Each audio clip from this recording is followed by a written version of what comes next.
कोई जब हमसे पूछता है कि इश्क क्या है, हमारे पास कोई जवाब नहीं होता।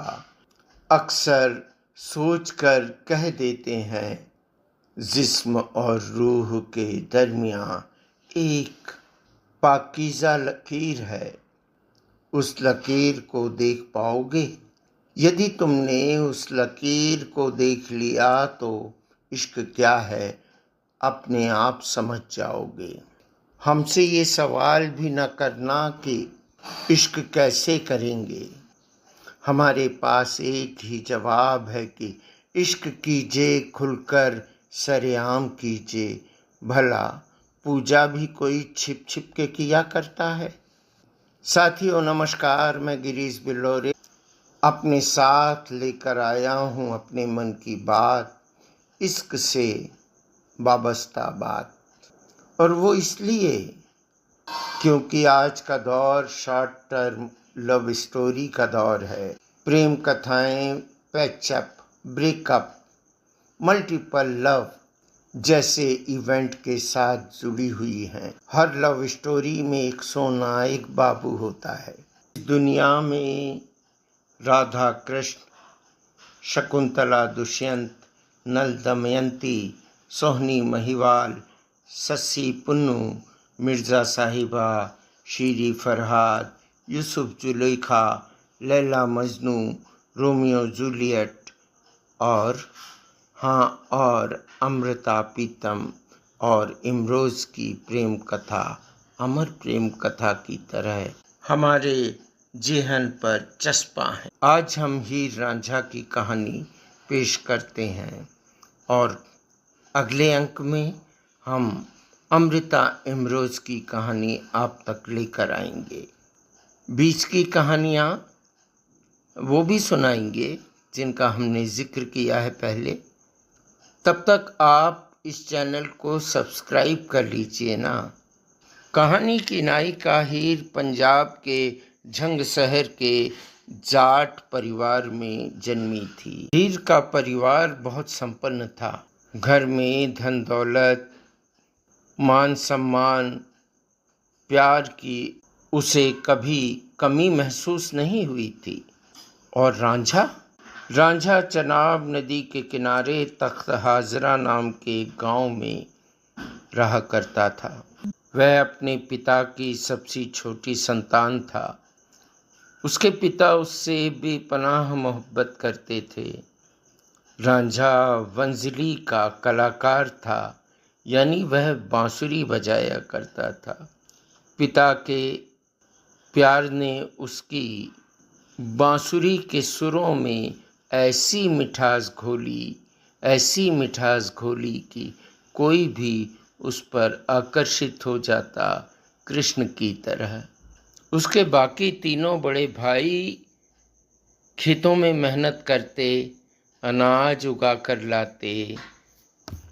वह ठहरा कलाकार, उसे इन सब से क्या लेना, इन सब का क्या देना। बस चैन से रोटी खाना, बांसुरी बजाना। ये बात उनकी भावजों को पसंद ना आई। रांझा को उन्होंने खाना देना ही बंद कर दिया। उनका मानना था कि शायद इस कारण ही कुछ परिवर्तन आए और रांझा भी खेतों में जाए, मेहनत करे। रांझा की तकदीर में कुछ और ही लिखा था। रांझा चल दिया। चलते चलते पहुंचा हीर के गांव झंग। थक गया। नदी के किनारे पेड़ के नीचे बांसुरी बजाता। बांसुरी की मधुर तान पूरे वातावरण में हवाओं के साथ बिखरने लगी थी।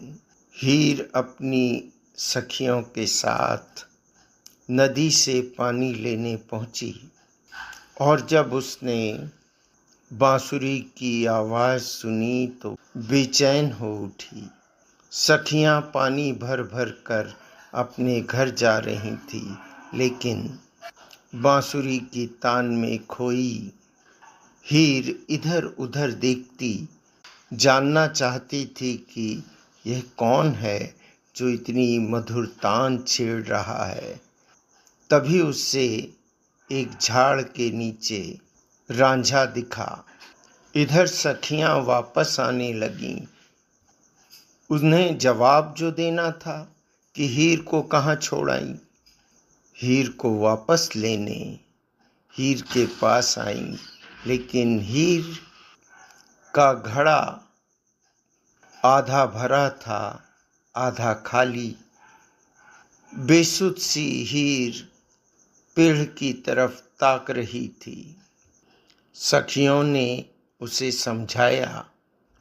तब कहीं जाकर हीर को एहसास हुआ कि उसे अपने घर भी जाना है। हीर ने कहा, मैं आऊंगी कल भी। अगले दिन भोर होने के पहले हीर नदी के किनारे जा पहुंची, जहां रांझा बेसुध पड़ा था। हीर को लगा कि सो रहा होगा।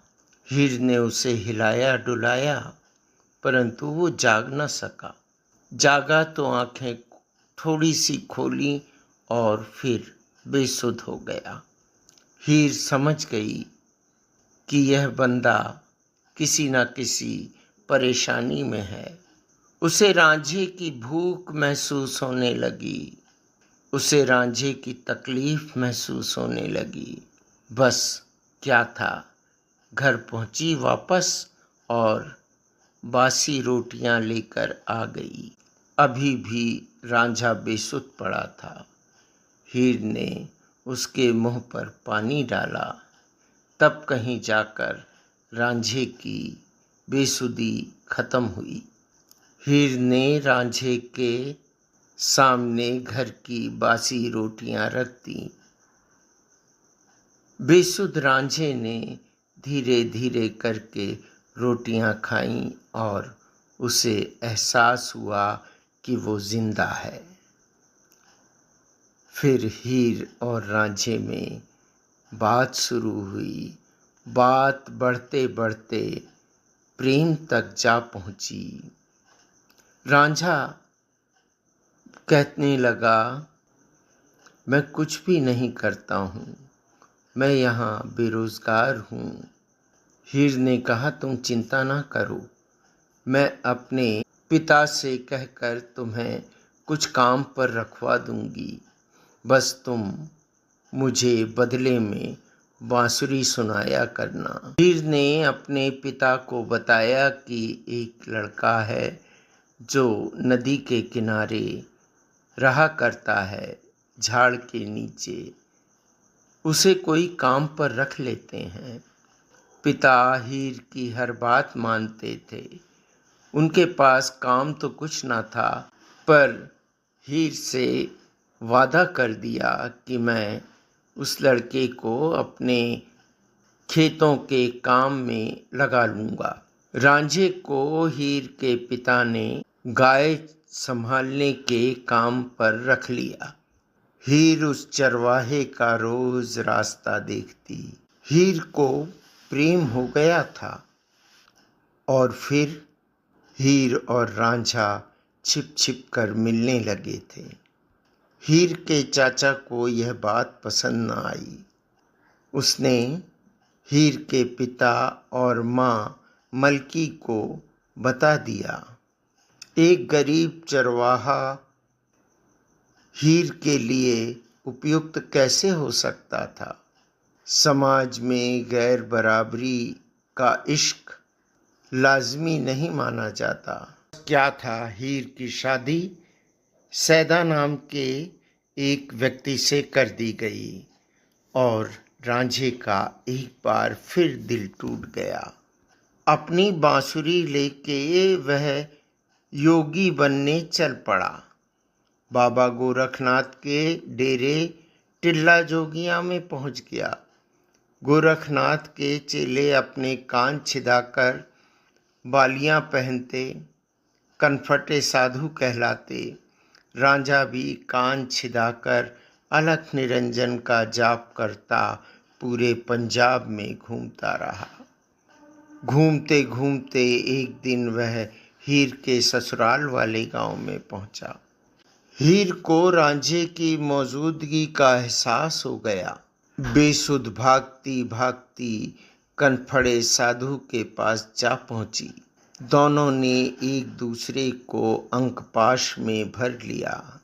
दोनों बिना किसी को कुछ बताए सीधे हीर के गांव पहुंच जाते हैं। हीर के माता पिता उनको साथ में रहने की अनुमति दे देते हैं। हीर का चाचा उनके इस प्रेम को देखकर जल भुन जाता है और शादी के दिन ही हीर के खाने में जहर मिला देता है। रांझे का प्रेम इतना पवित्र था कि वह मन की आंखों से हीर पर आई इस विपत्ति को समझ जाता है और दौड़ा दौड़ा हीर के पास आता है। तब तक हीर जहरीले खाने को खा चुकी होती है। हीर की रूह उसके जिस्म से जुदा हो जाती है। यह देखकर रांझे के दिल में भी दर्द की एक लकीर सी खिंच जाती है। रांझा भी उसके हाथ से खाना उठाकर खा लेता है और वह भी तुरंत ही बेसुध हो जाता है। आखिर में हीर और रांझे को एक साथ एक समाधि में समाधिष्ट कर दिया जाता है। आज भी झंग में हीर रांझे की समाधि मौजूद है। इस प्रेम कहानी को मैंने अपने अंदाज में आप तक पेश किया है। यह कई तरीकों से लिखी गई है। इस पर फिल्में भी बन चुकी हैं। इसे बार बार कोट भी किया जाता है। इस अमर प्रेम कहानी को सुनकर आप शॉर्ट टर्म लव के बारे में सोच भी न सकेंगे। श्रोताओं, अगली कहानी सुनने के पहले इस चैनल को सब्सक्राइब ज़रूर कर लीजिए।